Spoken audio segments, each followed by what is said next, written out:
I'm really excited to bring you the upcoming interview with a very special guest. You'll hear him discussing all the great and courageous work that he's currently engaged in. And if you feel inspired to help him continue these efforts, please consider making a donation earmarked for his projects. Or feel free to give a general donation that will support the wider movement in Myanmar.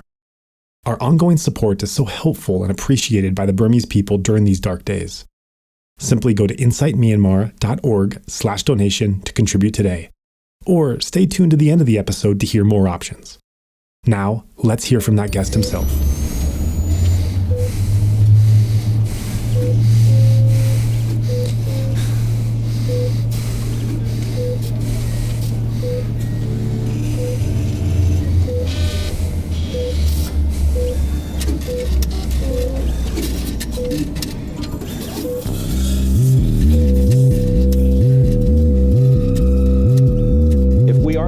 And don't do really aggressive containment and mitigation, the number could go way up, many, many millions. To be isolating patients, emphasizing social distancing. Wuhan, China, it's confirmed the coronavirus outbreak is now a pandemic. That COVID-19 can be characterized as a pandemic. In Italy, one of the worst affected countries, the pace and business supply chains are being disrupted around the globe. This combination of people being unable to work and businesses being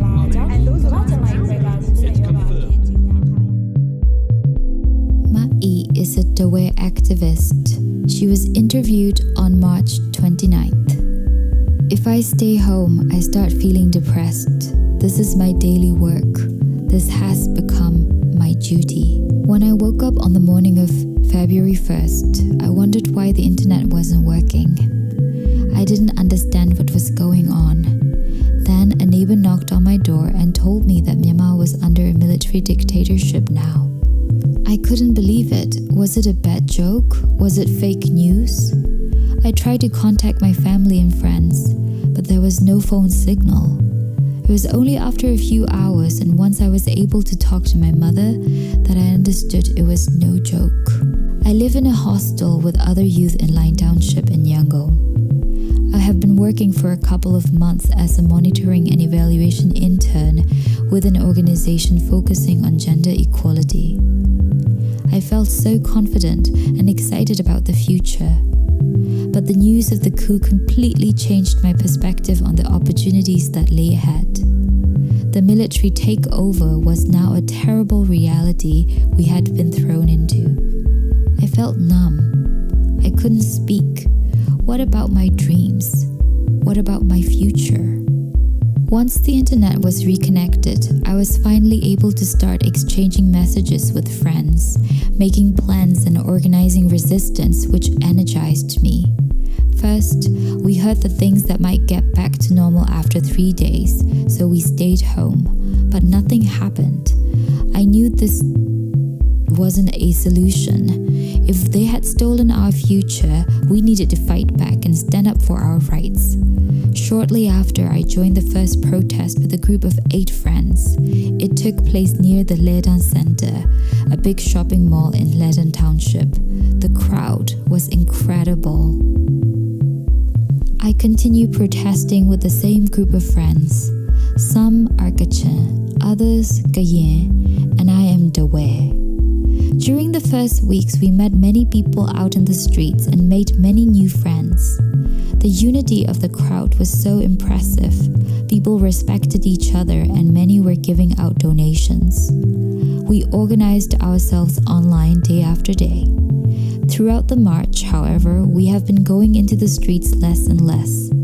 The situation has become very dangerous in Yangon.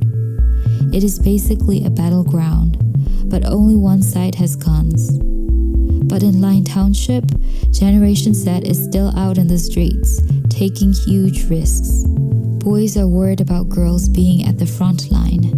They want to protect us, so have asked us to stay further back. Most of our group members have gone back to their states and regions. There are only 2 of us left. My mother is calling me every day and asking me to come back home and stay with them.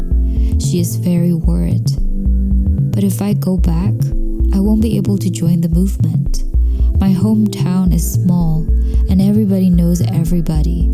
The security forces would know what I am doing, and I would end up in jail quickly. I would rather stay here and contribute to the movement as much as I can. Our beliefs are stronger than our fears. Even though many people have lost their lives, I believe we will win. We will get our democracy. Our hope for a better future is so strong. My generation, Generation Z, is showing so much determination. Every morning, we assess the situation. If we can, we go out, because we must fight. If I stay home, I start feeling depressed. This is my daily work. This has become my duty.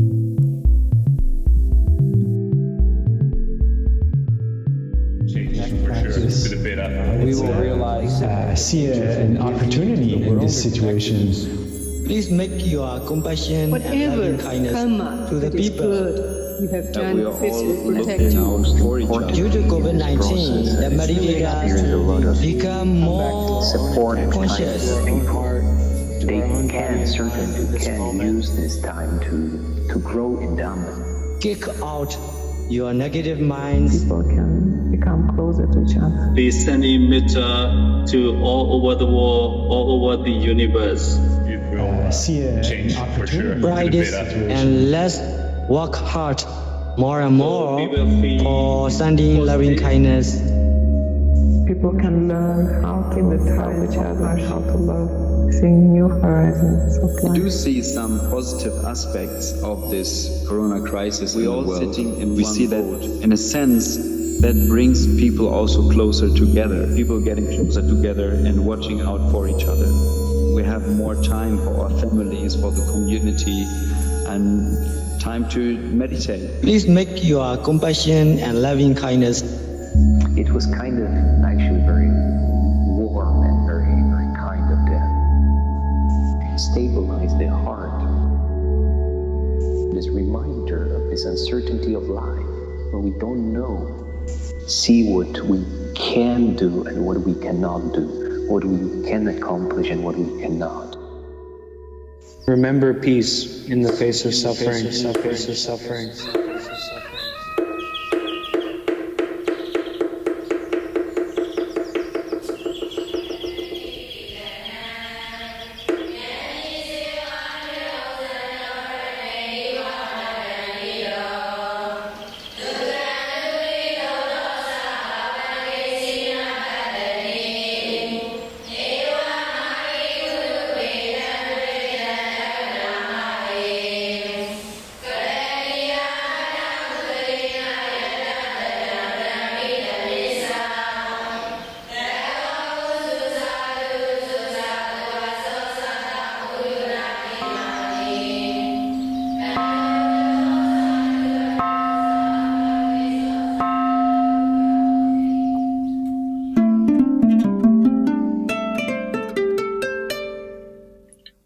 I had been volunteering at one of the protest area in Yangon, and me and some of my colleagues seeing the patients at the clinic in secret, which is located inside the monastery. We even prepared a mini operation theater just in case we cannot refer the patients directly to the hospital due to the roadblocks set by the armed forces. Because at the time, there are a lot of injured protesters who are not given any chance to get proper and adequate treatment. So we made these underground secret clinics for to take care of those injured protesters. But on one incident, I was late to go to the clinic, but all my friends and the colleague were there to see the patients. And then I got a phone call from the neighbors that all the armed forces are everywhere on the streets, and the clinic was raided. All the medical equipment were confiscated, and my colleague and other volunteers were abducted. And even some of them said that even some patients were also abducted together with the doctors seeing them. And for the and the next day on the newspaper that these doctors and volunteers were abducted. They were arrested for the reason of having murderous weapon in the clinic. But in reality, those were the scalpels, surgical knives, to do the emergency operations in case we cannot transfer the patient injured protester to the hospital in time, so that we can make emergency operations in our discrete clinic. So, but the hunter the claim that these doctors possess lethal weapons, and that's the only reason why they are abducted. But the reality is, just as I mentioned before, so my friend and these volunteers were still in the prison for over 4 months for the very reason of having surgical scalpels, which for the hunter was the murderous weapon. And I'm very worried about the health condition of my colleague, because there's an outbreak of disease in the prison, and recently one doctor, because I've been hearing there's many tragic stories of the medics who are detained in the prison for providing medical treatment to the wounded protesters, and contracting COVID-19 in prison due to the lack of care in custody and deliberate negligence of prison authorities. Denial of medical treatment caused the death of a general sergeant by COVID-19 in Mandalay prison. So I'm very worried about the health condition of my colleague and other medics who are currently in custody, because of there's many incidents of the torture during interrogation and the denial of treatment and lack of social distancing because of the overcrowding in the prison room, which around 100 to 200 people in a very confined places, which is a very dangerous for the disease prevention. So I'm very worried about the condition of my colleague, and I myself was very lucky to escape that incident, because I was 5 to 10 minutes late to go to the clinics. I was just on a very close to getting abducted with them, so I'll be in the prison for 4 months because of giving care to the wounded protesters. For the doctors, we have every right to give our humanitarian duties to whoever in need of medical attention. But the hunter want to decide who get treatment and who doesn't. They want the doctors to walk under their murderous regime, and those who reject them are regarded as the enemies of the state. So nearly 600 medical professionals, including doctors and nurses, are in warrant list issued by the hunter and the Penal Code 505A for participating in the civil disobedience movement.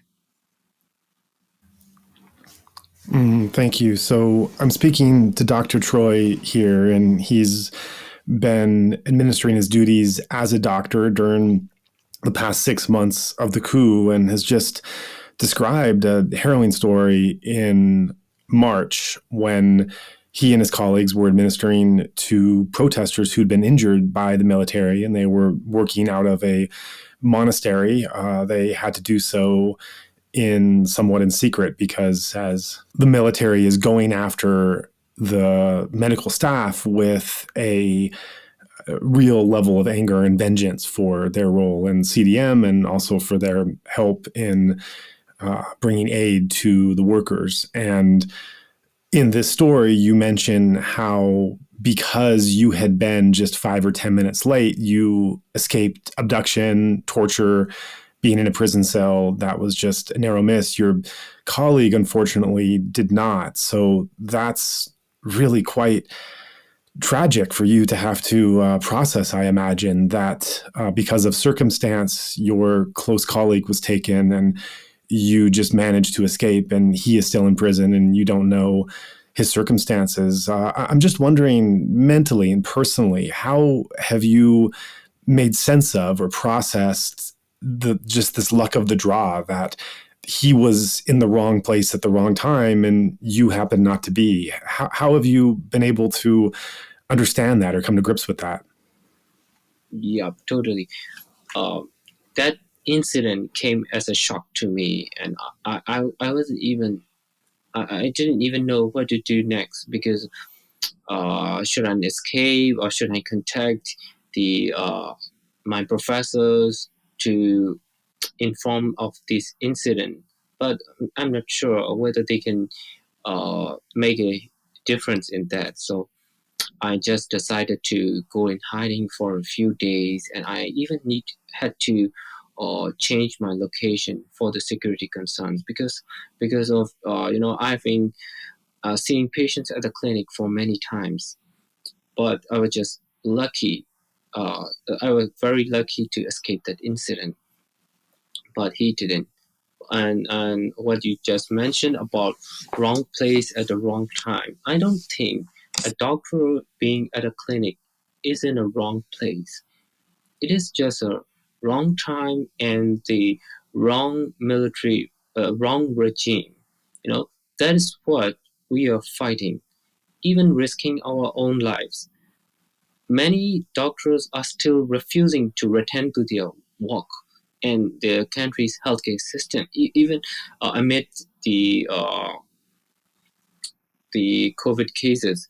They refuse to return to the works because they, or even when the doctors are seeing the patients in their own ways at the charity clinics or the private hospitals with free of charge, or sometimes with just the cost of the medicine, they are still being abducted by various absurd charges.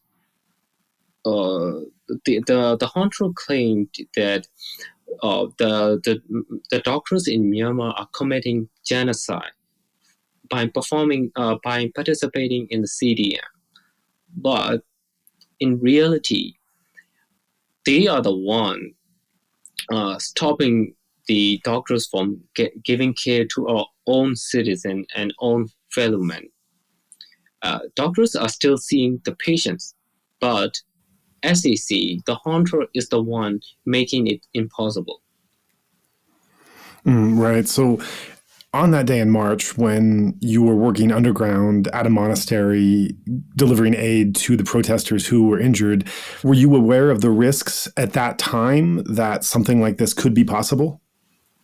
Yeah, well, I had many stories about the doctors getting abducted recently in the various parts of the country, but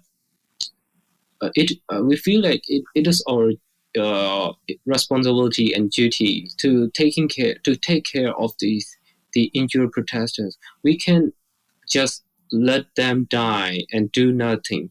We have to risk our own lives, but we take every security protocols and we try to see them in discreet, but due to the informants, it is extremely difficult to do so. And then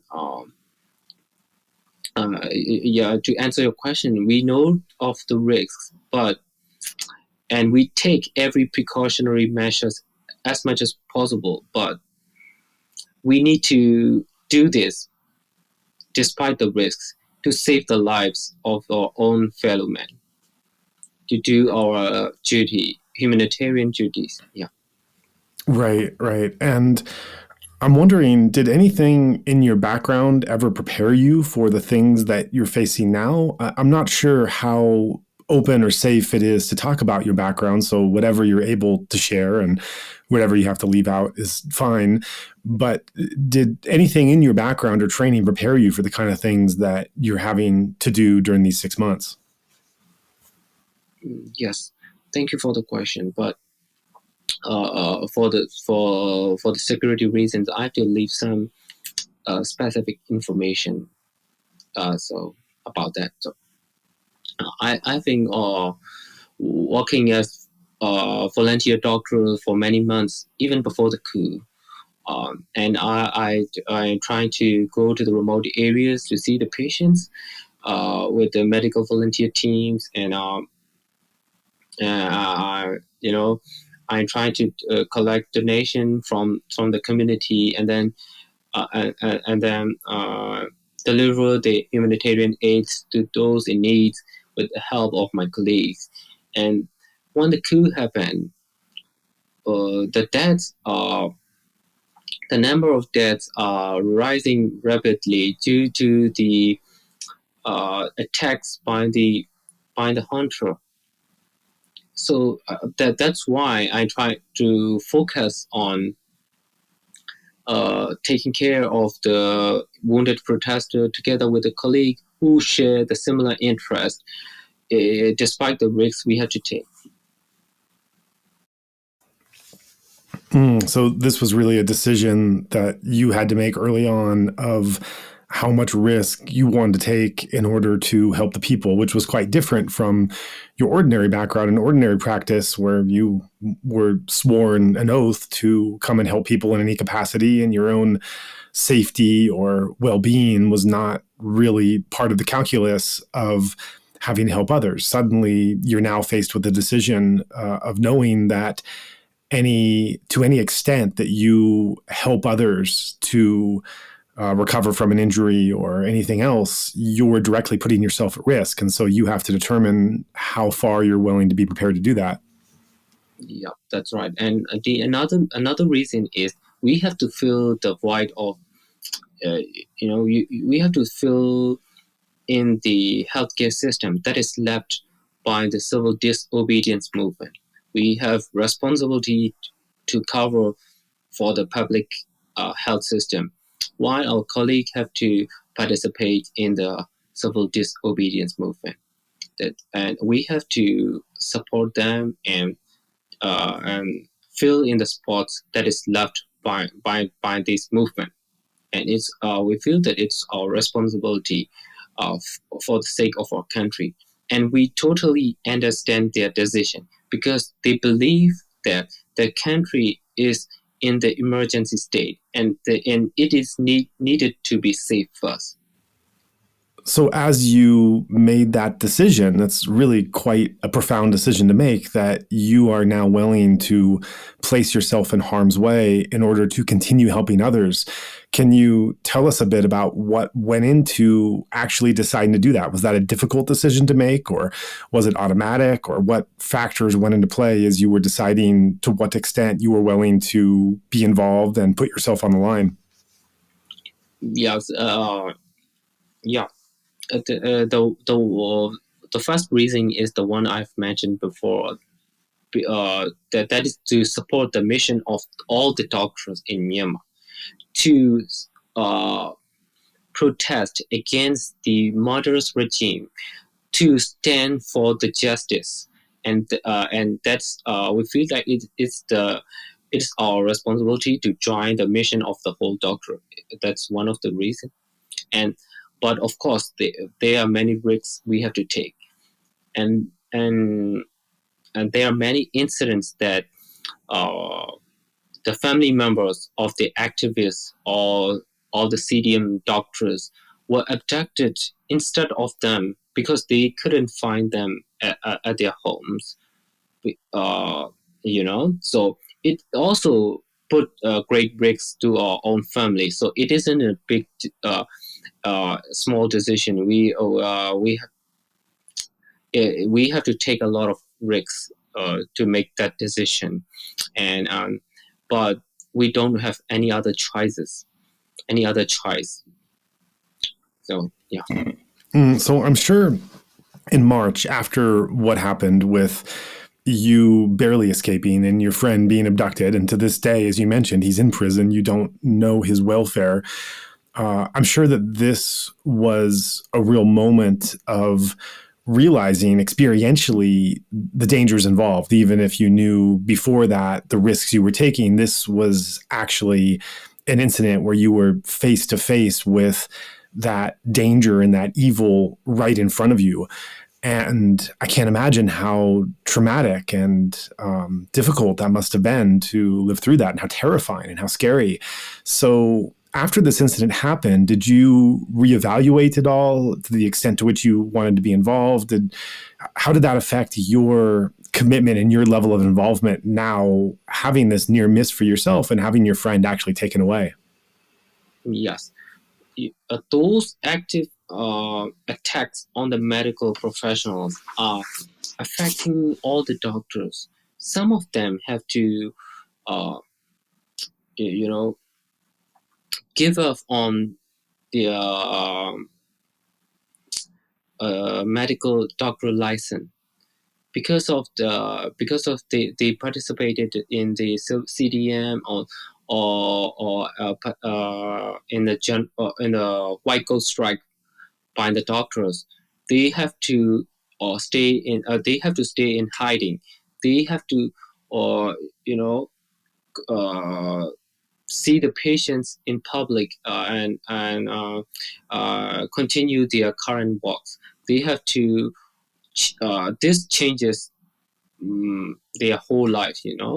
These attacks change their whole life. Some family members even have to change location due to these attacks. For me, I have to work as anonymity, even when I'm doing for a good deed by volunteering or helping of those in need. We have to do it in discreet because of our huge concern for our own safety. We are not even safe to take care of someone who needs our help.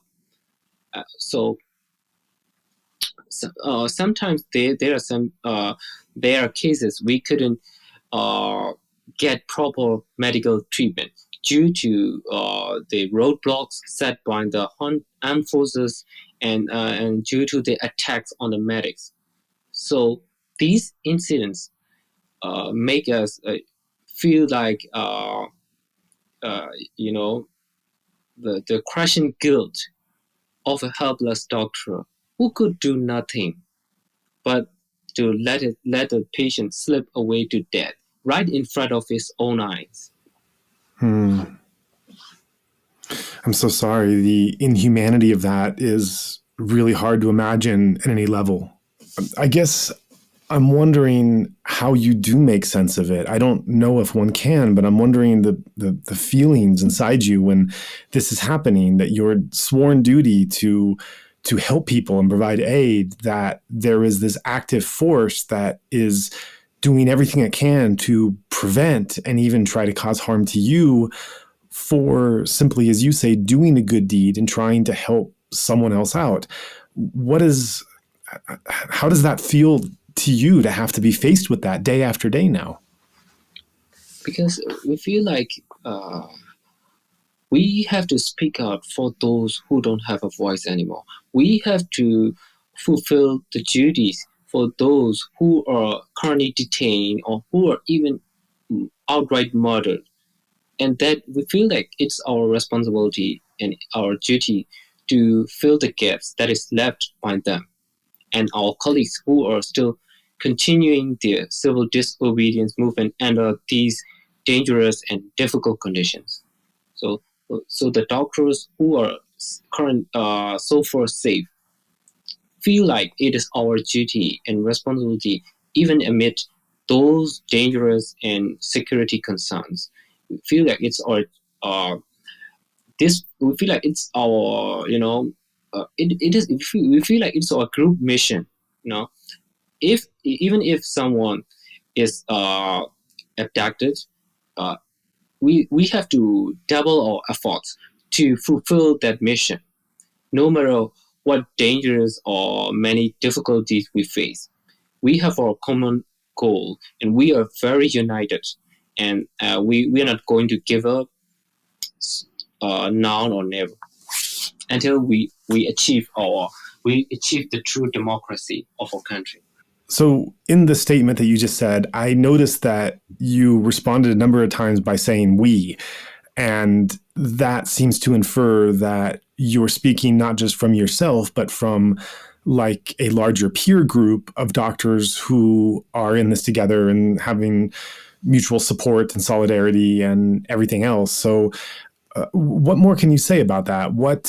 How have you gained motivation and help from your peer group? And what is the role of other doctors in supporting and encouraging other people through these hard times? Yeah, but the people were so united in their quest to restore democracy, in the great unity across all the social layers previously unseen in the country. People are responding to the coup as one. The whole country was moving as one and carrying out strikes frequently, despite being in a huge danger. And that was a huge blow to the junta, who claimed themselves as the savior of the country from the political party carrying out voter fraud.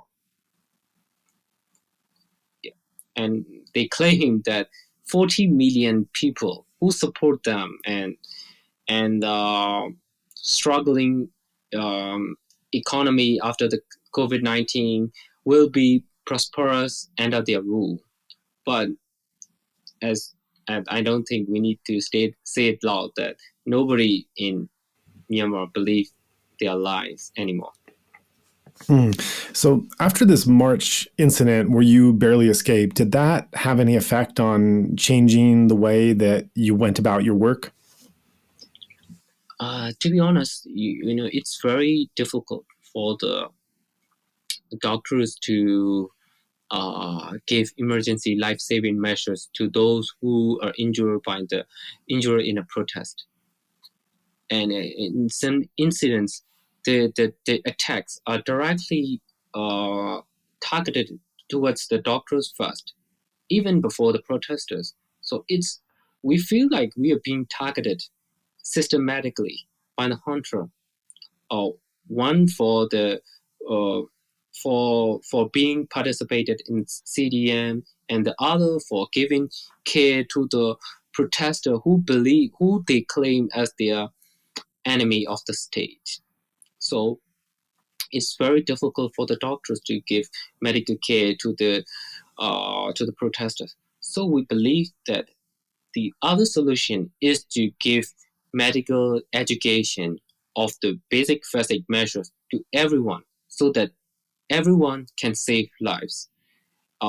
They don't have to rely only on the doctors who are being systematically targeted and repressed, relentlessly repressed. So they can give medical care themselves, and they can give life-saving measures. So that is why many of the doctors try to focus on the first aid training of the general public, so that we can save many lives. Yeah.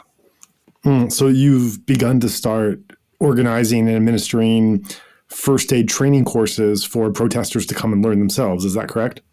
That's right. And how's that been going? Yeah, but, for now, me and our few friends have been conducting basic first aid training over 1,500 participants from various parts of the country. How long are these courses? Over 3 months. Oh, wow. 3-month courses. Are they intensive? No. I mean, over 3 months, we have trained 1,500. The course is a short course for 2 days. Okay, so it's a 2-day course, and you've been giving it for 3 months, and you've trained 1,500 volunteers. That's right. And how has that been going? What kind of results have you seen? And many people, we are getting feedback that many people feel more confident in taking care of each other, even if they are not at the protest area, they can give emergency measures when they are at home at the curfew areas, because they are not safe to go to the hospital, even if even someone is having a medical emergency. It isn't even safe to go outside, because one can be shot anytime on the way to the hospital. Nowhere is safe for them. So many people feel that uh, getting knowing of basic first aid make them feel more safe. Yeah. And I think that's also a really great idea because, as you mentioned before, healthcare workers, doctors, nurses, medical volunteers, these are being targeted first in some cases by the military because they were at the forefront of the CDM movement. And so there's a special kind of anger and vengeance seen towards people in this profession.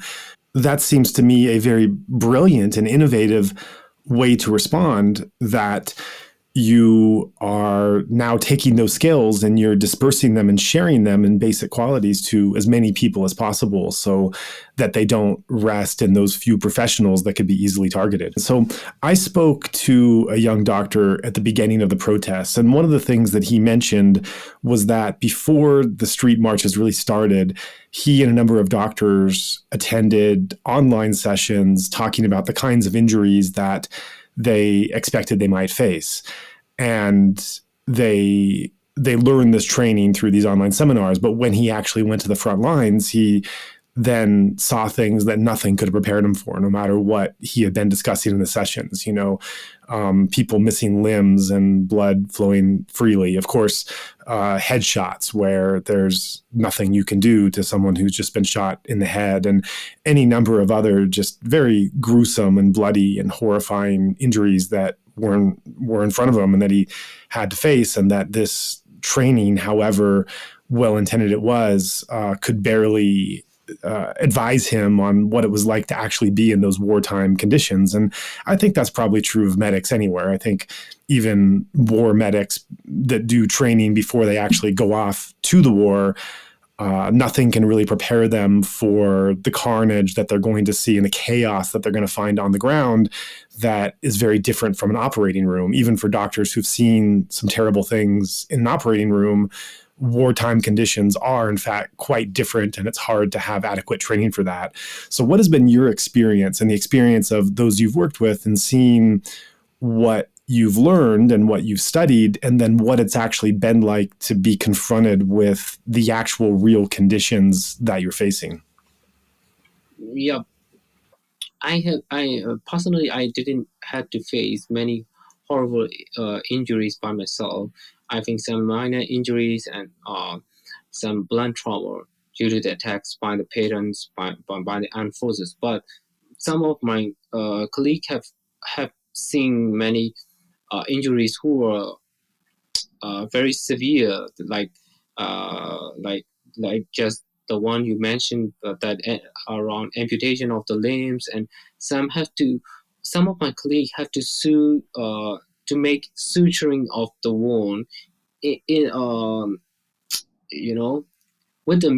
the help of the torchlight, because the clinic has to close and the lights have to turn off due to the security because of the armed forces on the street. She had to hide the protester in her own clinic and then turn off all the light, and she sutured the wound with just the help of the torchlight. It's really difficult for her to perform in that situation, in a great danger.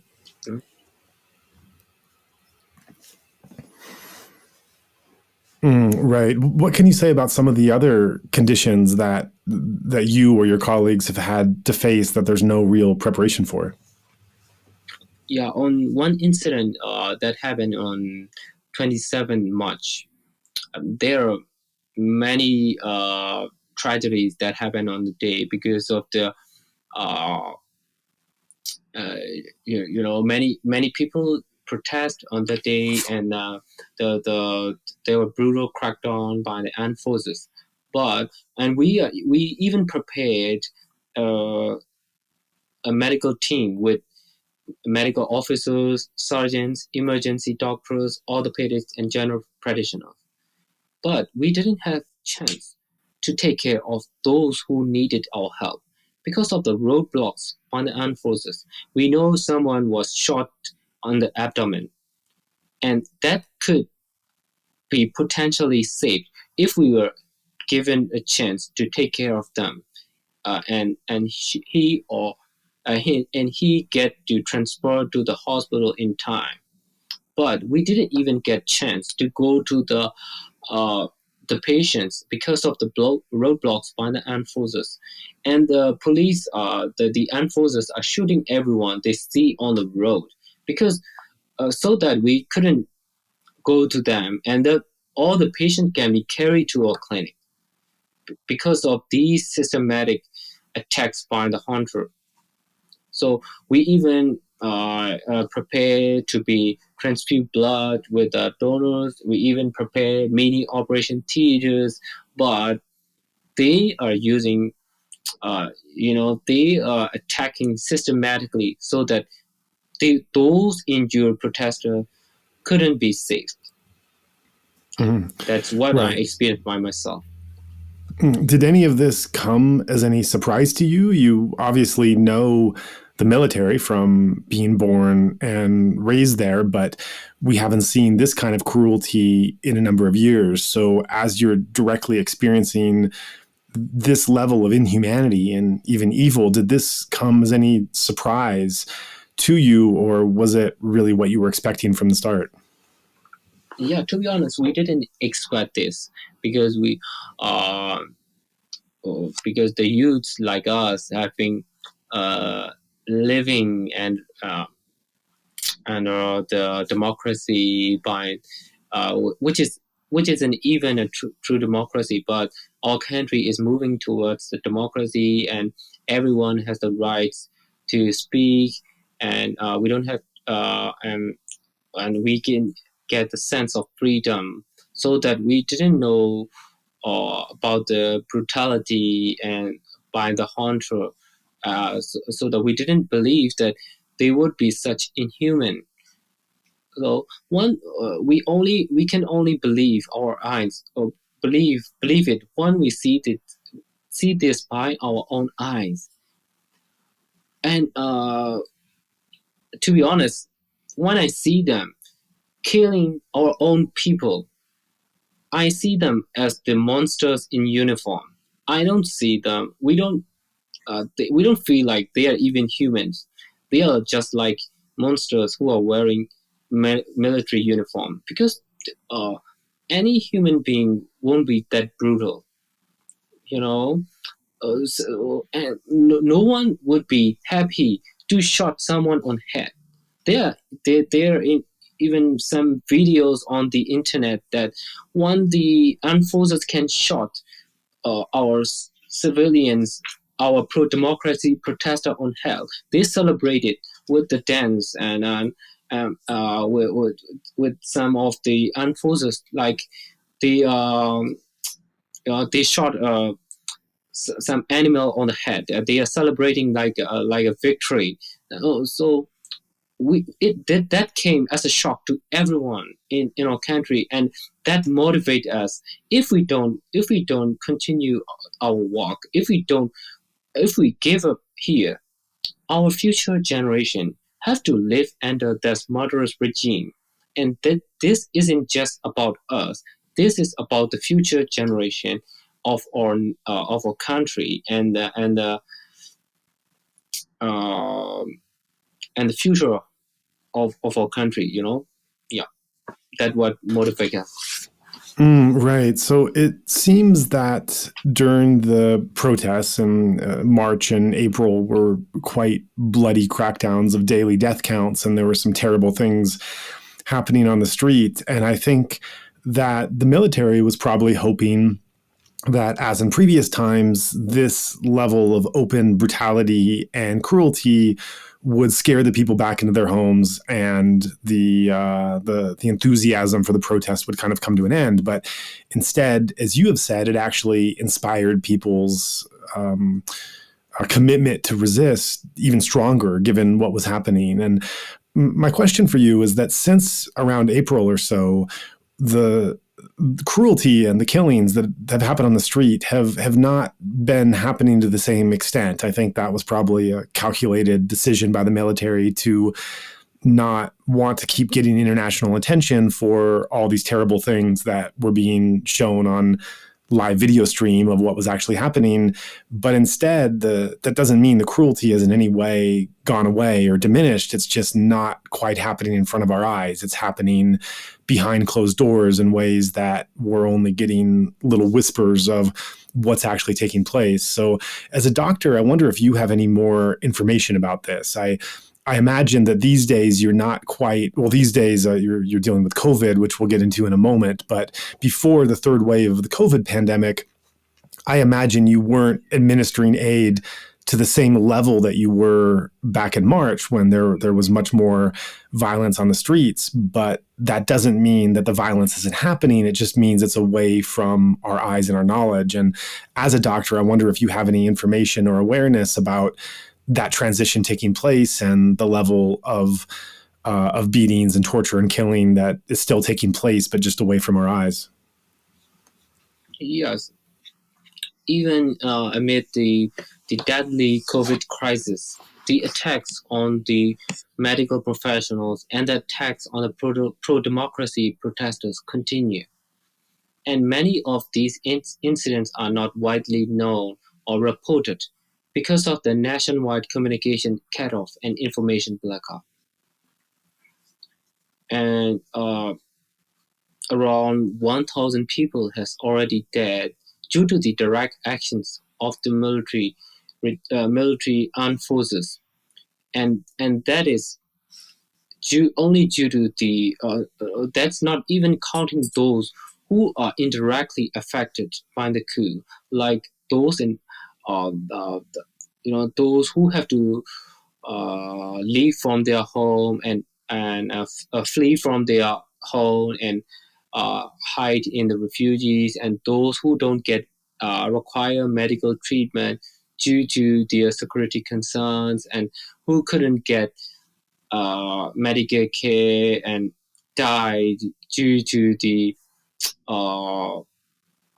concerns over the security or in transportation during at curfew hour. So, and that's just a tip of the iceberg. Those 1,000 deaths are just the tips of the iceberg. And in reality, the number of actual cases who are affected by the coup are much higher. Right. I think that's so. And many are now in prisons and we don't necessarily know their whereabouts or their welfare. Have doctors been allowed any access to any of the prisoners to check on their medical conditions? Not at all. We had some.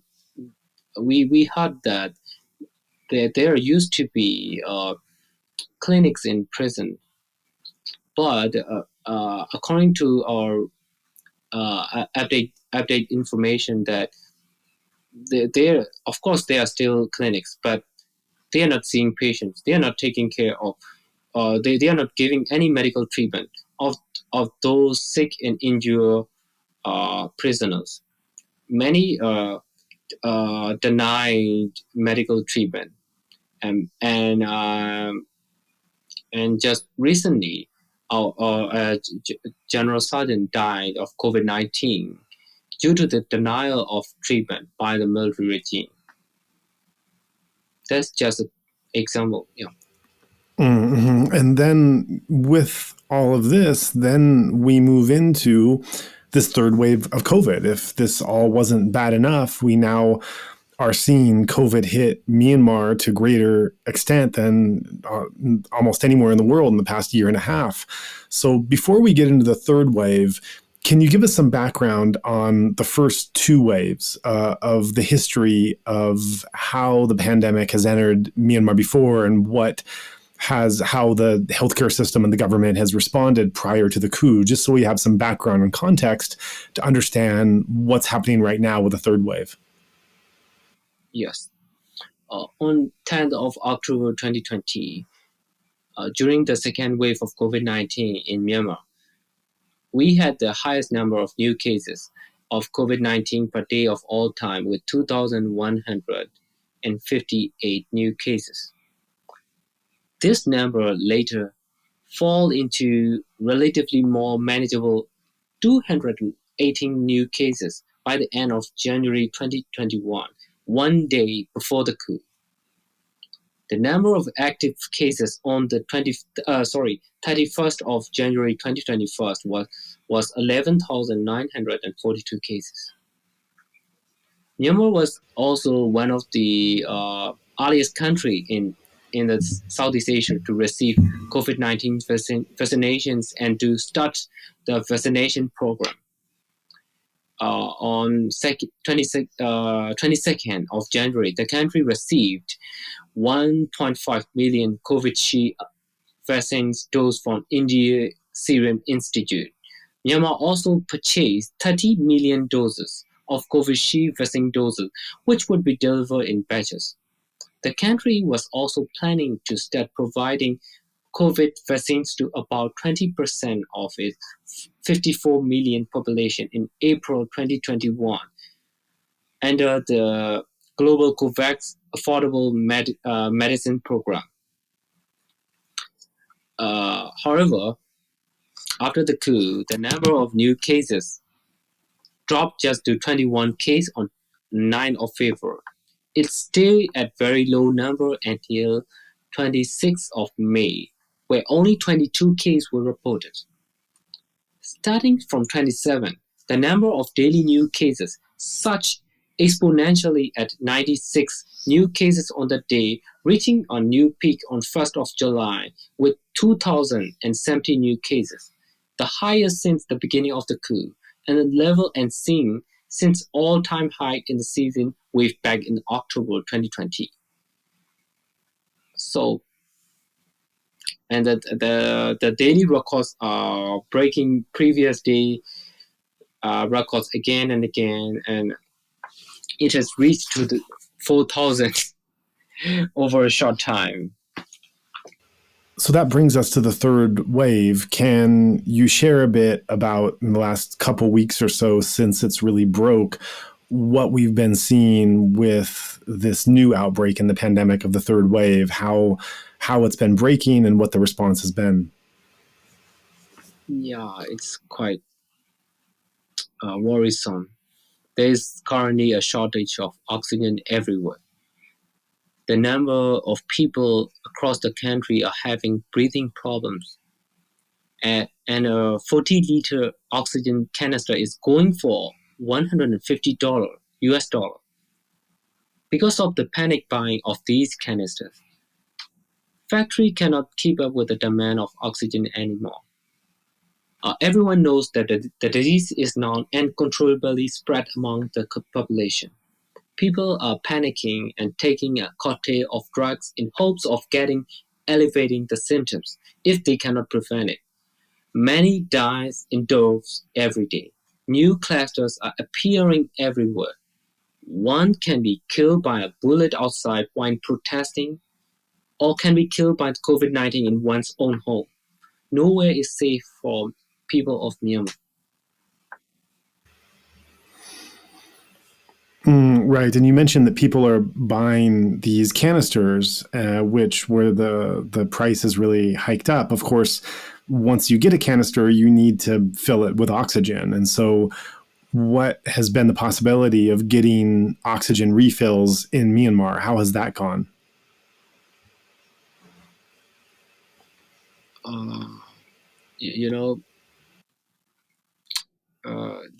There have been unverified reports that the Honro have been confiscating oxygen canisters and shutting down the oxygen providing facilities to hospitals controlled by them, potentially cutting off oxygen supply to the public.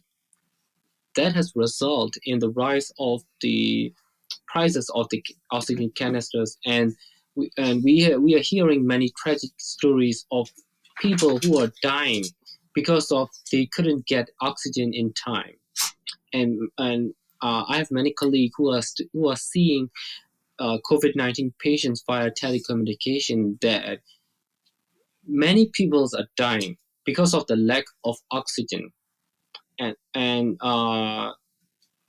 that's the main reason of them dying. And the demand of oxygen far outstrips the supply, and many cities are having a shortage of oxygen canisters and protection facilities. People are crowding up in front of oxygen facilities, lining up to a chance to fill their canisters in hope of helping their sick family members back at home, all while potentially getting themselves infected.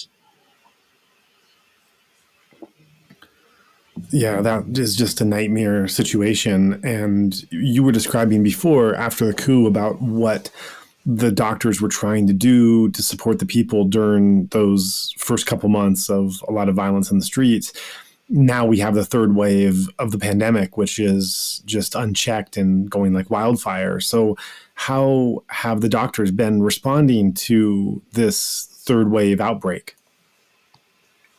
Yeah, obviously there's a shortage of medical professionals in Myanmar due to various reasons. But the doctors and the other medical healthcare workers are doing our best to combat the COVID pandemic. We are now both physically and mentally exhausted because of the great number of cases, the rise of the COVID cases in a short time, and our grave concern of our own security.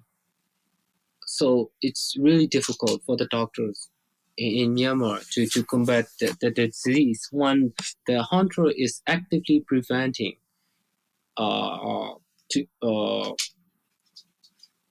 actively attacking the healthcare system.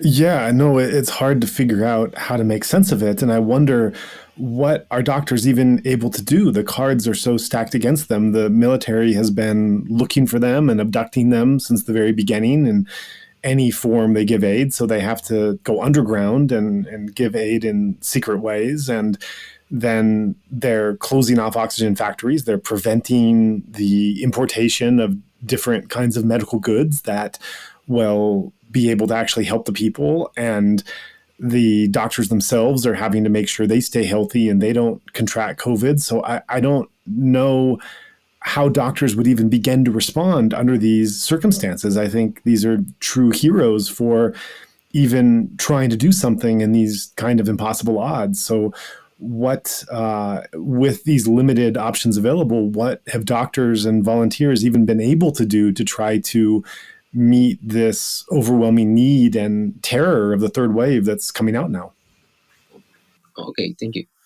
So we have many doctors in the country who, despite being chased down by the military and charged with high prison for participating in the CDM, are doing whatever they can in their capacity to perform the humanitarian duties of giving care to the patients, even when hiding. And many volunteer doctors and underground clinics are operating discreetly due to the threats to their own security. People do not know where to get themselves tested due to this discreet nature. Because of the constant surveillance, the fear of informants, and the notorious attacks on these healthcare networks giving care to the patients, there's a complete failure of the referral system. And it's really difficult for the doctors to refer the patient, because refer the patient to the designated center. With all the qualifying personnel to combat the spread of the disease are either detained or outright murdered, there is no concerted effort nor cooperating among the key stakeholders in the country to combat the spread of the disease. The effects of such reckless behavior and hands-off approach accumulated in exponential increase in the number of cases since late June. So what is your evaluation of where this could be leading? What are the scenarios and the potentials of what you're playing in your mind of how bad this can actually get, given that it's not just going unchecked? The spread of the pandemic is actually being encouraged by the military itself. We've heard stories about infected people being brought to cluster areas to intentionally infect and spread to a wider population. So given what is not just neglect, but also intentional infections and the denial of medical services, where do you see this going? How bad is it going to get? Yes, the junta has been allowed to run the country for nearly 6 months, and not a single moment have they shown any interest in the well-being of the people. And the failure to rapidly contain the COVID situation in Myanmar will soon pose a threat to the global COVID-19 containment strategy. We are seeing a rise in COVID cases in the neighboring countries. In China, for example, in Yunnan, region bordering Myanmar, there's an active outbreak in the Delta variants. Essential border trade must still continue, and this is a big threat to spread the disease to the neighboring countries. Even now among ASEAN nations, there are huge outbreaks in Thailand and Indonesia. Myanmar becoming a super spreader nation in their vicinity would not be the best interest of the neighboring countries or for the entire world. And the junta is still actively attacking on the medical professionals and targeting on the pro-democracy protesters amid these dreadful COVID crisis. Instead of focusing on preventing and treatment of COVID-19 infections, the junta is going to build 10 new crematoriums simultaneously at cemeteries in Yangon. So we want to tell the international community that the junta has weaponized COVID for their own political gains. The resulting damage is almost literally immeasurable. The daily death toll issued by the junta health ministry is far lower than the true number. So, Burma, I would like to warn the international community that Myanmar, which borders countries that are home about the third of the world's population, risks becoming a super spreader state. That is what Mr. Tom Andrews concerned, the UN expert on the country, and I completely agree with him. And there was another forecast that became quite famous, or even infamous, we can say, by Mary Callahan. She wrote an article talking to a healthcare worker that suggested that the death toll could go to 10 to 15 million. And she clarified this was not entirely from COVID. This was from related diseases and problems overall with the spread of the pandemic and kind of secondary indirectly, indirectly, right. So other people have pushed back and have said that of a population of 55 million people, that 10 to 15 million deaths is a bit overblown. But what are your thoughts on this number? Do you think that there's some accuracy to it, or do you think that it's a bit exaggerated? Yeah, I'm not sure about that, but if we are trying our best to fight against this murderous regime. We are trying our own ways. We are trying to protest peacefully to show the world that we reject the military coup and we want our true leaders back. We want the country to return to the democracy. But this has been going on for over 6 months.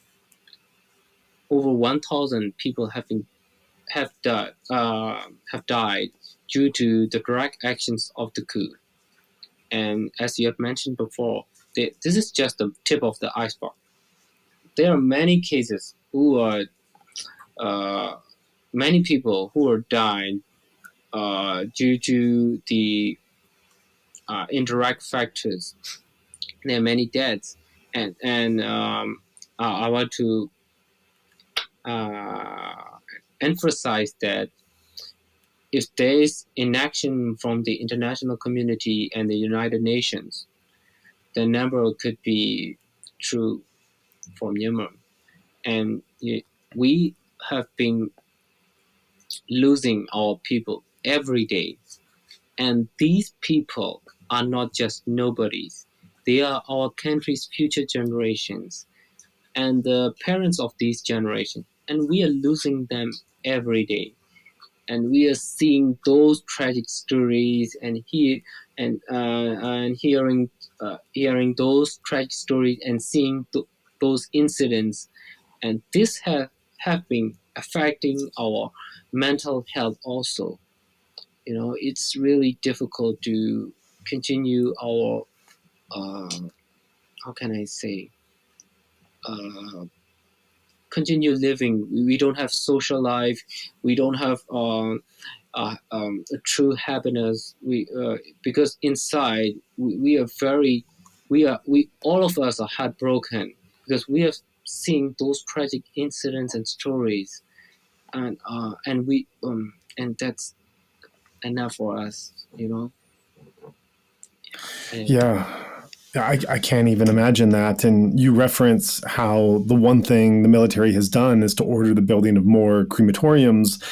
And that brings us into a fairly morbid part of the talk, which is simply how does one even start to handle all of the corpses that are now coming at these unprecedented numbers? And I've heard reports that the crematoriums that are now in operation are going 24/7 and they're not able to burn the bodies fast enough because there are so many. There were rumors that the garbage incinerators of YCDC in Yangon were being used to dispose of bodies that were just starting to find piled up on the streets. What are you finding about this grim reality of how many bodies and corpses are now developing from the death rate going up and up and the state's ability to simply handle the business of disposing of these bodies? This is a terrible, terrible thing to have to talk about. You know, the numbers that are released by the official data by the Ministry of Health and Sports are truly representative of the actual situation on the ground. Because Yangon alone has been reported over 1,000 deaths daily over the past few weeks, according to multiple testimonies for the volunteers involved in the handling of the bodies in various cemeteries and verified media reports. And that's not even considering the outbreak is as bad, if not much worse, in other parts of the country, especially the rural areas. This is not even considering the outbreak is as bad, if not much worse, in other parts of the country, especially the rural areas, where the healthcare coverage has historically been poorer than the urban areas. So the sharp rise in the death is a stark contrast to the previous record around 100 deaths per day. And we have all the reasons to believe that many of these deaths have not been counted toward COVID-19 cases and thus do not contribute to the national numbers because of the lack of testing capacities. The practical the practical need to actually dispose the bodies that are coming at this high of rate. What do you know about what is happening to the corpses, where they're being left, and the state's ability to handle disposing of them? To be honest, I'm not sure about that because, you know, to be honest, I believe many of the doctors are currently overwhelmed with these COVID cases. We don't have even time to watch the news. You know, I didn't even check my Facebook for over a week I don't even know what's actually happening because all our focus and energy, all our energy and our mind are focusing on the COVID cases. So I'm sorry that I couldn't answer a question because I'm not sure I could answer this question because I'm not updated with recent news due Sure, to the no, COVID that crisis. Yeah. understood.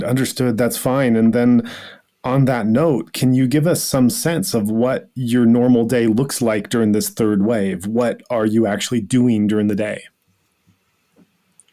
Currently, I'm working at a hospital, but because I have to, earn for a living. But on our duty off hours, on our off days, I've been seeing the patients at charity clinics and via teleconsultations, and I don't feel like I don't have a personal life anymore.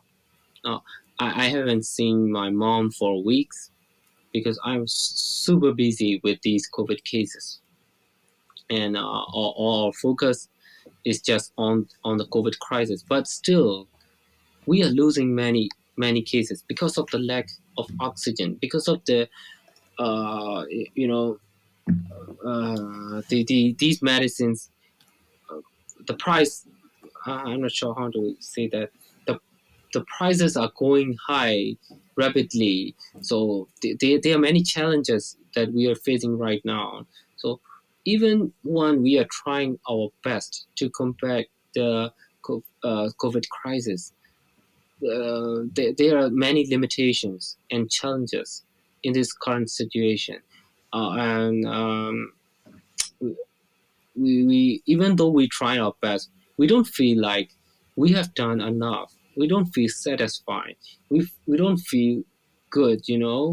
We only feel that we had to try harder because many cases there are many cases who didn't get uh, proper medical treatment, and those who are taking home remedies, and those and the most dangerous one is the people getting medical advice and misleading information from the social media Facebook.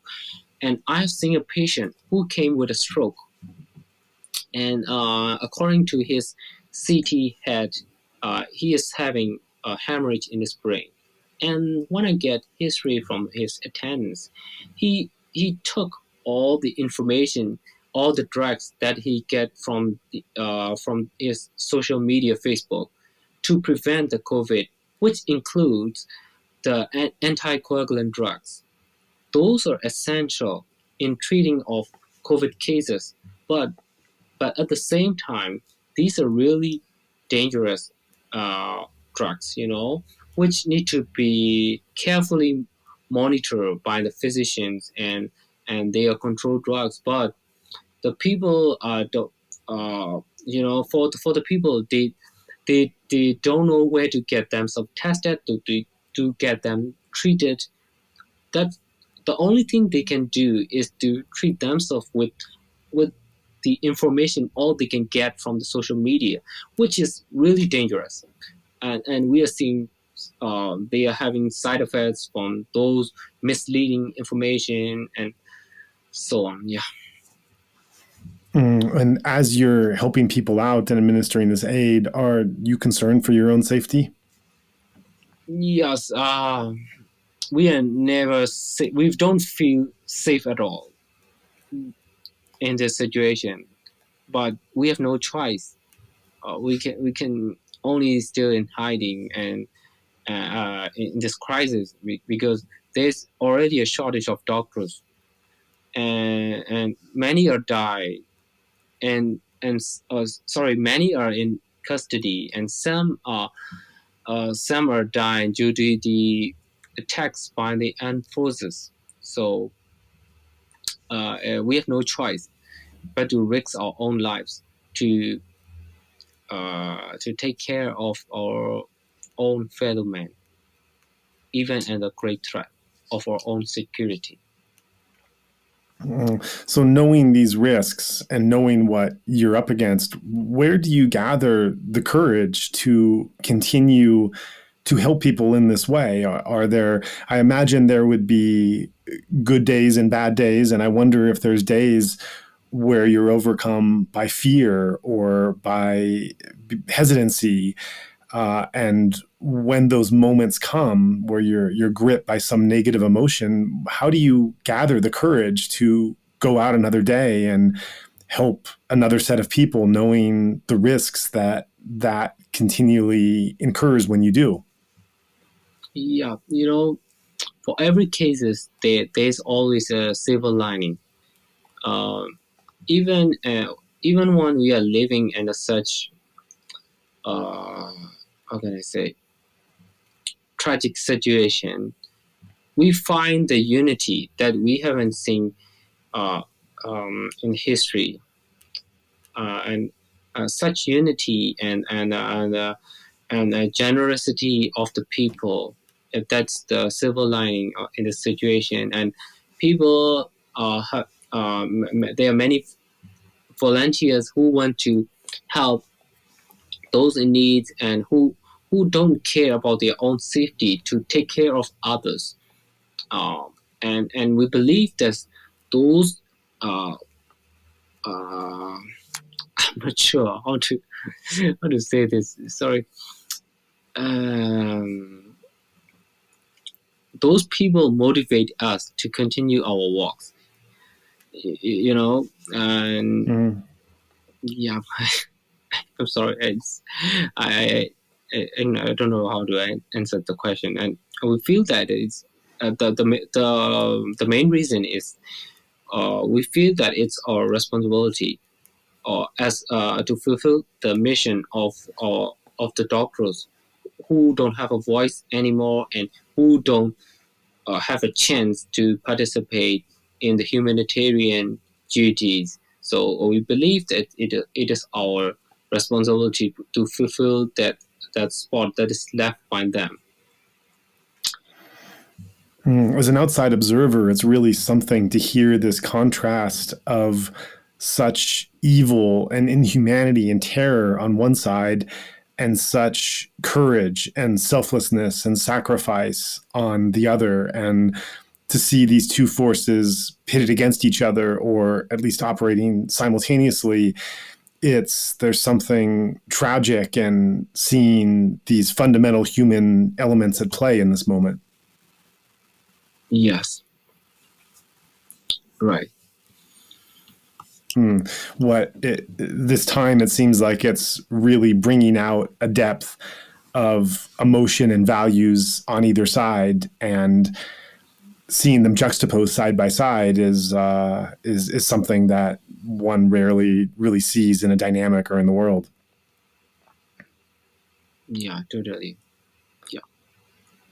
It's really hard for the doctors to cope with this situation, because we are really exhausted, both physically and mentally. Our mind,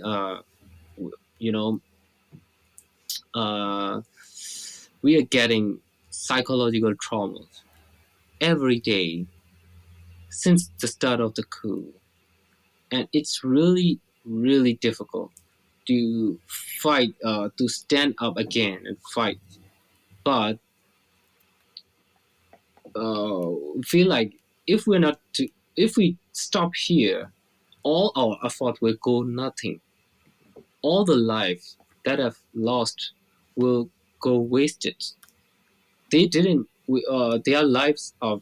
They risked their lives so that we would continue in this path to the democracy. So we couldn't give up here, even in this distress and those challenges. We have to continue on this journey no matter what. So as you're fulfilling your duty to help the people who are in such need, and you're being targeted yourself as you're trying to provide this support, and so much of your time is spent in taking care of others, as you referenced just now, there comes the question of who is taking care of you guys, the doctors that are helping everyone else day after day, week after week, and now month after month, while they have these targets on their back and they're working in far less than ideal circumstances and facing this level of trauma and terror every day. And then you yourself are human. Doctors themselves are human with their own psychological needs and well-being and stability. So how do you take care of yourself? How are doctors aware of their own needs of well-being and looking after themselves and their own care? Yeah, that's a good point, and that's totally a great question. And I'm not sure if you heard about this or not, but there was a suicide of a doctor because she left a world that she didn't. She committed suicide because she feels like she hadn't done enough for the community, for our fellow colleague doctors and medical professionals. So she feels like she hadn't done enough. So that's why she take her own life away and committed suicide. And those tragic incidents are traumatizing our mental health. But I'm not sure what motivates us to continue this, but just like I mentioned before, we cannot stop here, and we have to continue on this journey no matter what, even though we are put physically and mentally exhausted. We have no choice. You talked about how you've been motivated by your oath, by the unity of the people, by the hope for democracy. So these are things that motivate you. But the thing I'm asking about is how do you take care of yourself and doctors in general, when you're facing these terrible circumstances day after day and you're looking after the well-being of others? What have you been doing to look after your own well-being? Yeah, I think that's the peer-to-peer support by the medical community. I think that answers your question, because the medical community in Europe are very united. We feel that if someone else insulted or if someone from our medical community was insulted, we feel that it is insulting the whole every one of us. We feel like we are one. So I think that's why that's one of the factors that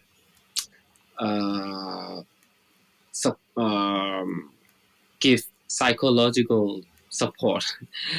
Mm-hmm. That is the peer-to-peer support by the medical community. Yeah, I think I can think of that's the only one.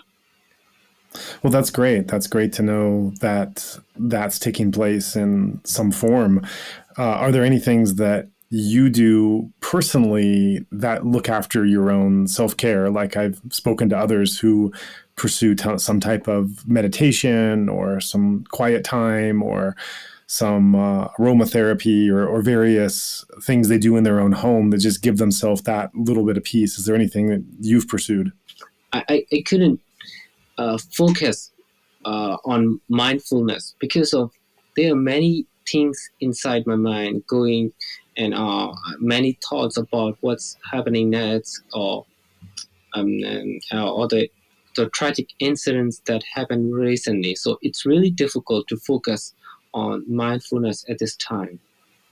So for personally, I try to speak with some colleagues who share similar interests in the pursuit of this mission, and I think that's the only thing that can psychologically support the doctor for me. Yeah. So you had a history or a background in mindfulness before the coup, but you're not really able to follow that practice now. Is that right? Yeah. Yes. What tradition were you involved in? What kind of practice of meditation and mindfulness did you follow before the coup? by medication, you don't have negative thoughts, and so which will I'm not sure how to say, which will make you peaceful and don't have negative thoughts, and you can have great insights, so that our parents, and many other religious person trying to promote in medication. So, and I personally I like it a lot, and I try to go to many medication center and then give volunteer medical care at those centers every year. I like to go to those centers and medicate myself, and in the free time I give medical care of the other participants, and that's or what I do every new year of new memory year. But due to the coup, it didn't happen, and I don't have a chance to go to that, nor I can even focus myself at home. Mm-hmm. And what kind of meditation tradition or lineage or teachings did you follow? Yeah, actually, medication is simple. You just try to focus on breathing in and breathing out, and nothing else. And one, of course, the mind is, it's such a very interesting structure of the body, because it can have millions of thoughts in a second, but we try to focus it on the breath, and which makes us more insightful and good in focusing on our everyday lives. But in reality, it's not that easy. It sounds very simple and straightforward, but in reality, it's not that easy. It takes a lot of mental power to focus, to keep you focused in this short time. Yeah. And did you follow like Mogok or Mahasi or Sun Lun, or what type of method? Personally, I prefer Mogok method. And what did you like about Mogok? It's just trying to focus on in Mogok method. You don't have to focus only on the breathing, and some of the lecturers said that if you feel the numbness of your legs while you're meditation, you can refocus it into the legs. You don't have to force yourself to just focus on the breath. You can also focus it to the numbness of the limbs, so that the numbness will go away, and then you can refocus it into the breath again. So that's what I like about, because most of the cases, all of them trying to force the participants to just focus on the breath, but it's really difficult for us to do so. Yeah, so I personally like Mogok method. This is the Patisamuppada that is a central part of the teachings. Yeah, that's right. And so is part of your practice studying that and trying to understand these the law of cause and effect as well? Yeah, because as a doctor, the critical thinking and logical thinking is really important.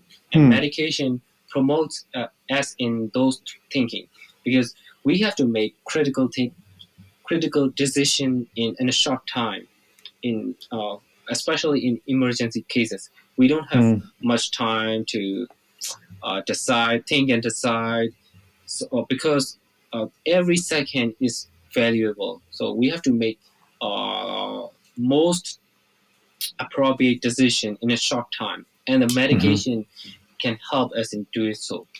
Yeah, that's why I like it a lot.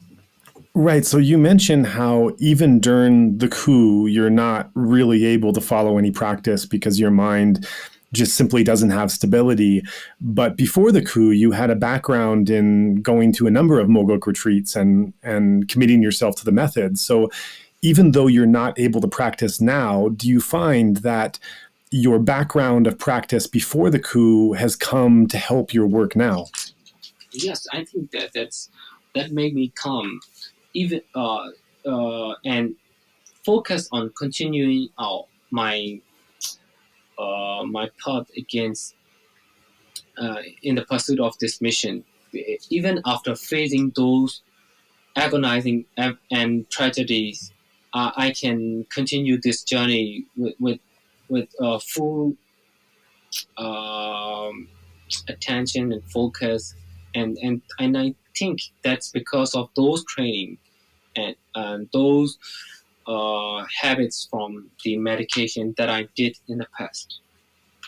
That's really beautiful. Can you give any example of some situation that you faced after the coup that was particularly, I don't know, dangerous or difficult or challenging or complicated, and you felt that you were able to handle that situation because of your background in meditation? Is there any specific example that comes to mind that illustrates that? Yes, totally. On one incident that I mentioned before about my colleague being abducted at the charity clinic has shocked. That came as a huge shock to me that I didn't know what to do at the time. I was literally freeze. My whole body was freeze literally, and my mind was blank. I couldn't make any decision at the time, but I'm trying to remind myself to refocus that if I'm standing like that, I will also get abducted together with my colleague. But if I can refocus myself and continue those humanitarian aids that is left by my colleague and help them from the outside, so I try to make some logical thinking. I could make some logical thinking even in that shocking period, and that's thanks to all the trainings and methods from the medication. That's great. That's great. So because of your background in Mogok, you were able to face a traumatic situation and respond without reacting to the terror or the fear, but in a more logical and calm way. Yes, that's right. Yeah, right. I had a similar situation where my background of meditation came to help me in one of the most scariest times of my life, which was actually in Myanmar in 2008. I was there when Nargis hit, Cyclone Nargis, and I was in Yangon, and I happened to be in a condo that received the forces of the wind on both sides. So of the whole building, the condo that I was in was the one that was hit with the most force. And it was a terrible situation. The roof starting to come off and the water starting to pour through everything, the windows breathing in and out and about to explode. And when I stepped outside the door, I saw that the electrical paneling in the ceiling had all come down and there was debris all outside of my door in the condo building that I was in. So in other words, I realized I had a choice of staying in my condo and having the entire thing destructed and being torn apart, or trying to escape the condo, but having debris and wires and electrical things all around and perhaps being hit by something. And I started to panic. And as I think many people would in that situation, of having a choice between two very bad options and not knowing which one was going to give greater survival, and every second kind of making the situation worse, whether you left or you stayed. And at that moment, I realized I was panicking, and my background of meditation kicked in. And as my apartment was literally falling to pieces, I sat down on my sofa and I just observed my breathing because I thought I I am in such a bad mental state, I don't know what to do, and I can't make a good decision. I need to at least try to calm my mind enough to try to make a decision of what I do and where I go. So as my apartment was being torn asunder by the cyclone, I sat down on my sofa, and for 5 minutes, I just did Anapana and just tried to observe my respiration going in and out of my nose, just to try to calm myself enough. And after about 5 minutes of that, I was still in terrible panic and fear. But suddenly I had this thought that as the mind started to calm just a little, I had this thought occur to me, oh, you're not a victim. You have a choice. You have agency. You can do something. You can decide to either stay in your apartment as it's being torn apart, or you can run out of your apartment and try to escape, even though things are flying everywhere. And you might not be safe, you might not make it, you might not survive, but you're not a victim. You can choose which one you do, and then do it as successfully as you can. Don't just sit and wait for bad things to happen. And that thought occurred to me only because I had sat down and calmed my mind through this meditation practice. And I don't want to say I suddenly had this moment of Zen calm, or I was just completely okay with everything. No, I was panicked and I was terrified, but I had enough mental capability to realize I could do something, that I had agency and choice in what I did in this disaster.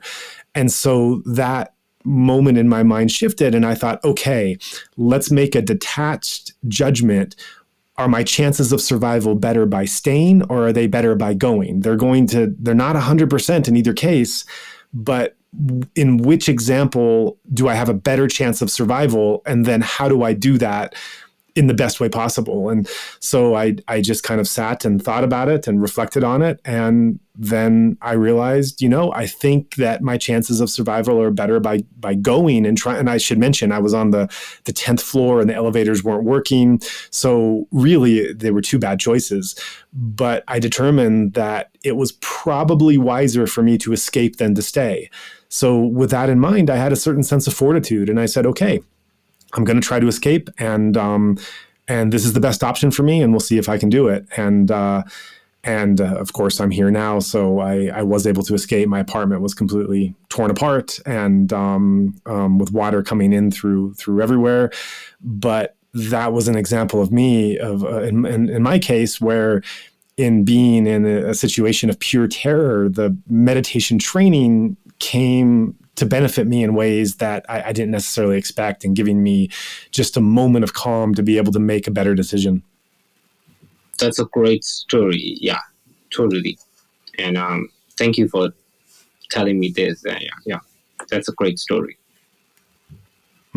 So yeah, with that in mind, that's why I'm also curious about where it's coming into play with you. And I realize these are two different scenarios in some sense. Actually, the comparison between what I faced in Cyclone Nargis and what you faced when you realized that the military had abducted your colleague, those are somewhat similar in the sense that they're moments, they're actual moments of terror where the mind is overcome by the negativity of fear. And the meditation training kicks in to give options of a little bit of relaxation, a little bit of rest, a little bit of distance and detachment to be able to make better decisions going forward in that really terrible and really scary state. So in that sense, those two incidences, there is some similarity. But where there's not similarity is the long days that you're facing. We're not talking about a single minute of a cyclone hitting or a military abducting someone. We're talking about day after day, or week after week, or month after month, where you just have to keep doing it and doing it and doing it. And I think, as in the terrible case of the doctor who committed suicide that you shared, there are these dangers that the doctors themselves could be falling apart to some extent, mentally and physically, and that and you yourself has said that no matter how much you do, you feel like it's not enough. You feel like, and I think that's a very understandable human emotion. You feel that no matter how much you're giving, guilt, right? Survivor's guilt and guilt of not being able to do enough for the people there. So that's not so much a moment of terror, panic. That's more like a sustained situation where you are breaking down and have to administer some kind of self-care to keep going and to keep helping people. So one of the things you mentioned is that the peer-to-peer interaction really helps, of being able to talk to people and talk to your fellow doctors and find a way through and get that motivation. And that's really wonderful. And you've mentioned how you're not able to meditate and practice now because it's just the mind doesn't have any moment of stability during that. But do you find during that, even if you're not able to practice now, and I hope you can carve out some time in some way to even if you're not doing a proper strong meditation sitting, that you at least have some kind of rough awareness that grounds you in some sense. But even if you can't do that, is there your years and years of Mogok training before this moment, has that been able to kick in to help you to just take care of yourself and be kind to yourself and bring some kind of stability during hard times? Yes, I think that might help me subconsciously. I didn't get to know. I might not know it. I might not notice it, but I think it helped me a lot subconsciously. Right. And because when I faced that the dangerous and shocking situation, if I could manage to refocus myself in this situation, instead of getting abducted, I escaped. And I don't think that's just the pure luck. And I think that's due to these practices and help from those medications. And it really helps us to make logical and critical thinking in such emergency situations. Right. And I wonder also, your practice as Mogok, and Mogok is known for being something more of an analytical and critical and intellectual practice, where you're not just closing your eyes and going into the body, but you're also studying, analyzing, thinking. So I wonder if Mogok particularly suited you because you're in an academic medical profession. Yeah, that helped me a lot. And many, I find myself that I can, it is easier for me to understand the process and the pathologies of the diseases better after I enjoy these medication practices. Because instead of just reading the passages, I'm trying to analyze it, and I'm trying to understand the depth of every text, so that it is easier for me to remember it, and I can understand it in a short time, and that's thanks to those trainings and practices from the medications in Mogok. Right. So your background in meditation has actually helped you to be a better doctor and to absorb information faster and at a greater depth. That's right. Right. So I want to ask a question that kind of combines your background of Buddhist practice and belief with the terror that you're facing and the evil that you're up against. So you mentioned that you look at the behavior of these soldiers in the military, and you no longer see them as people. You see them as monsters and what they're doing. You can't relate any humanity to some of their actions. And you're not unique in saying this. I've heard this from many people and facing what is being pushed upon them now. So with this in mind, looking at the soldiers and what they're doing, and your characterization of them as monsters, and your background as a Buddhist, do you have any capacity right now to think of sending metta to them, of wishing for their well-being? Or given the stakes and the chaos of what's happening, is that simply something that your mind just can't go to right now? Yeah, it's hard to say exactly. But I think even though they appear that they don't care about the tragedies and they don't care about the dead people which is caused by them, those incidents are also, I believe that those incidents are also haunting them in their subconscious mind. They might seem not giving care about what happened to other people, but deep inside,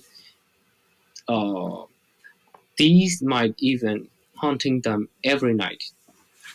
They are living in terror, and people are getting the will and the enthusiasm of the people are getting stronger and stronger, even when we relentlessly repress. But I think they are the one who are living in fear because they know they are doing they are doing the evil thing, but they keep doing so because of years of brain how can I say brainwash by their murderous regime. So they have to continue doing so. But deep inside, they know this is not right, and this must also hunting them every night. And they couldn't lie to you. You can lie to yourself, right? Yeah. Yeah, no, I think that's very true, that they probably are suffering in all those ways. And that's a good reminder about the universal human suffering that's in all of us, no matter where we come from and what our backgrounds are and what is coming up for them based on what they're having to face. And I think that's good to keep in mind. I still wonder, from your background as a practicing Buddhist and knowing that the Buddha did advise that we are to send metta to everyone. We're to send well wishes to all beings, even, and in the traditional way that metta is sent. First you share your good wishes and your metta with those that are close to you and you have good relationships with, and then you move on to neutral people and you cast them in different directions. And there's different ways of going about it, but in every formulation, the last on the list is always the enemies, the people that we don't like and that we disagree with. And the reason that it's last is the expectation that we build up this kind of good feeling and good wishes and this momentum for those that are easier to care about and send good wishes for. And then once that energy is flowing, it gets to the end of the line and it eventually is strong enough that it could even go towards those that we don't necessarily like. And I know this might be a sensitive question and it might not be one you're ready to answer and might not be something you're capable of, which would be totally understandable.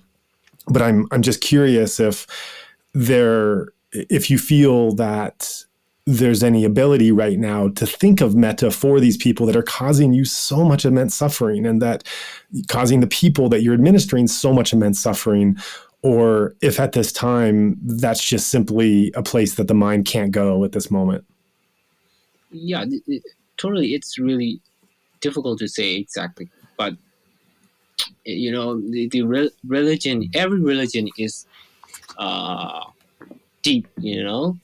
We can only understand the true meaning of a religion is by years and years of practice in them.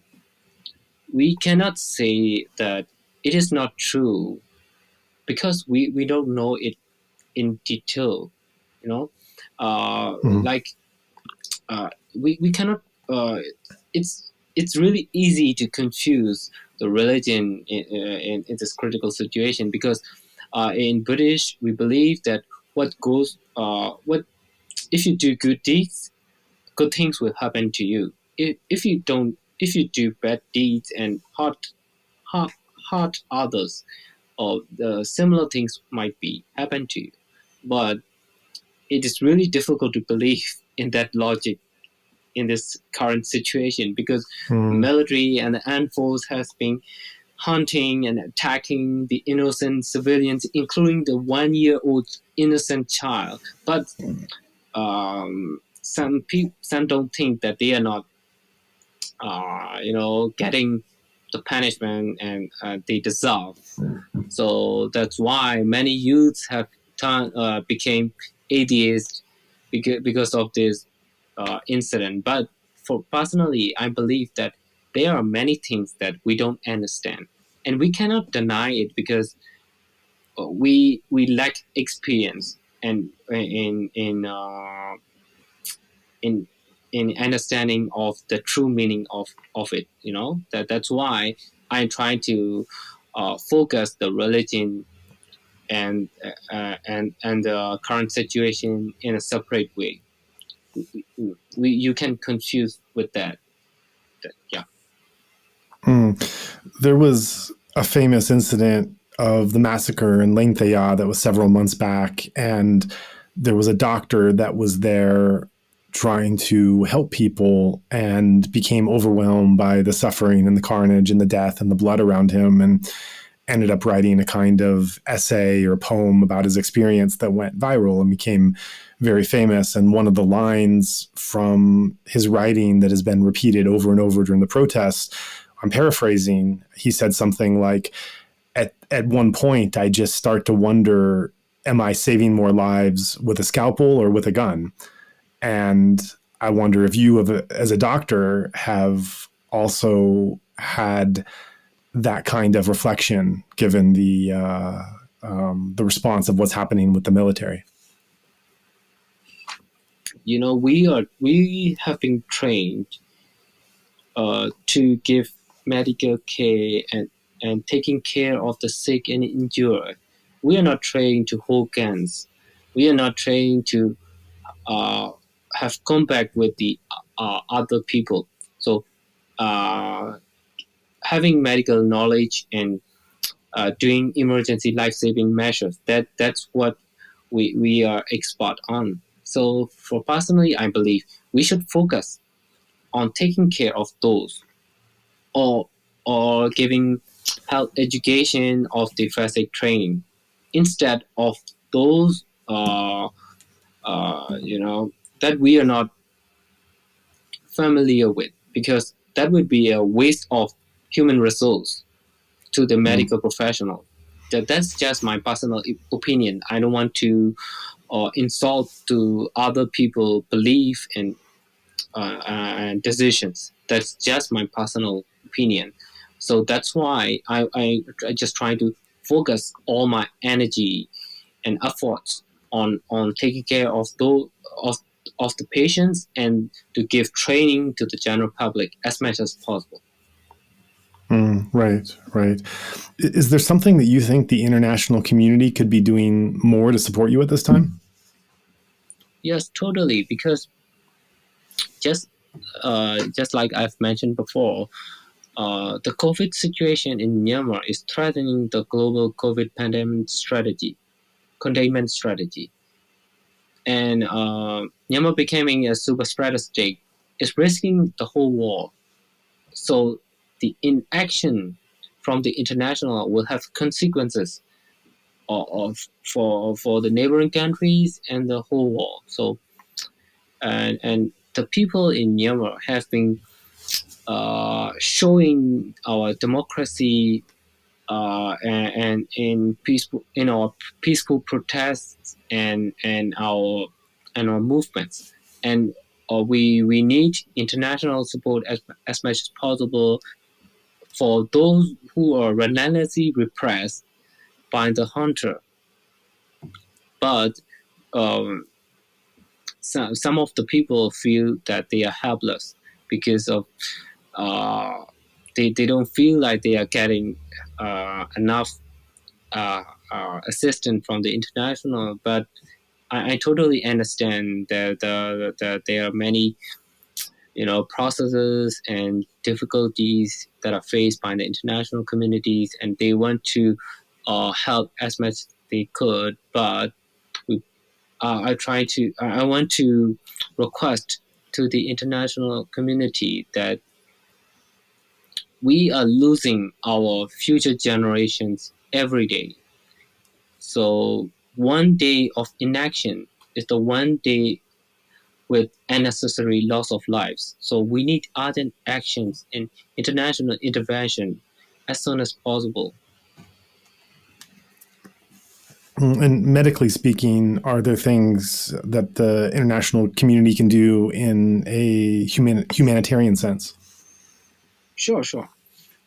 So personally, I think the international community should focus on the protection of the medical professionals so that we can save more lives. You know, there are many, based on my consideration of the current situation, there are short-term solution and long-term solution.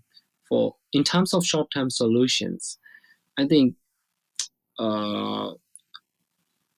the protection of the medical professional is a very important thing right now, because of the medical professionals that are in need of the country the most in this critical situation, and the hunter is continuing attacks in this even amid the COVID crisis. So we need the international community to do all intervention possible to immediately stop targeting and attacking the healthcare system, and to release all the medical professionals in detention who are in need by the country the most in this critical situation. And last but not least, the protection of the medical professionals and volunteers with the highest authorities by the United Nations. And it's really important to implement a neutral workplace where the patients and the healthcare workers are under a certain level of protection by the international bodies. Because hospitals and clinics should be a place accessible to everyone, regardless of their gender, race, religion, or political spectrum, and recuperate safety. And the long-term, and for the long-term solution is to hold the hunter accountable for the mismanagement of the pandemic in the country and for the crimes against humanity committed by the armed forces. Thank you for that. And I also want to remind listeners that we have our own nonprofit, Better Burma, where any donation given that is earmarked for your cause and what you're doing and administering to the people that are in need, we can definitely support you through any donations that are coming with that specified. So I want to encourage listeners that are hearing this and perhaps feeling helpless, feeling that they wish there was something they can do, that there is something, and listening to this, that any funds that you would generously provide, we can go to support the mission of Dr. Troy that we're hearing from today. And with that in mind, I thank you so much for joining us. I know it's very late on your end. We've been trying to connect for weeks now, and with how much you're doing, your time is very, very limited. And so I really appreciate you using that limited time to be able to come on and talk with us. I know what a sacrifice that is, and I think it's been of enormous benefit to listeners. And before we close, now that you do have this platform, you do have the ear of those that are still with us, is there any final words you want to say of anything that wasn't covered in the talk? Yeah, I think, I'm not sure what to say, but, I want to say in one last time, that we Myanmar doctors plead to the international community to help us save our fellow countrymen, stand in solidarity with us and walk with us. If there's a time to act, it is now. Thank you very much.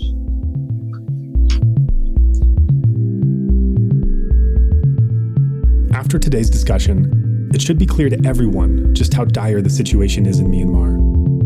We are doing our best to shine a light on the ongoing crisis, and we thank you for taking the time to listen. If you found today's talk of value, please consider passing it along to friends in your network. And because our nonprofit is now in a position to transfer funds directly to the protest movement, please also consider letting others know that there is now a way to give that supports the most vulnerable, and to those who are especially impacted by this organized state terror. If you would like to join in our mission to support those in Myanmar who are resisting the military coup, we welcome your contribution in any form, currency, or transfer method. Every cent goes immediately and directly to funding those local communities who need it most. Donations go to support such causes as the Civil Disobedience Movement, CDM, families of deceased victims, and the purchasing of protective equipment and medical supplies. Or if you prefer, you can earmark your donation to go directly to the guest you just heard on today's show. In order to facilitate this donation work, we have registered a new nonprofit called Better Burma for this express purpose. Any donation you give on our Insight Myanmar website is now directed to this fund. Alternatively, you can visit our new Better Burma website, which is betterburma.org, and donate directly there. In either case, your donation goes to the same cause, and both websites accept credit cards. You can also give via PayPal by going to paypal.me/betterburma. Additionally, we can take donations through Patreon, Venmo, GoFundMe, and Cash App. Simply search Better Burma on each platform and you'll find our account. You can also visit either website for specific links to those respective accounts, or email us at info@betterburma.org. In all cases, that's Better Burma, one word, spelled BETTERBURMA. If you would like to give in another way, please contact us. Thank you so much for your kind consideration.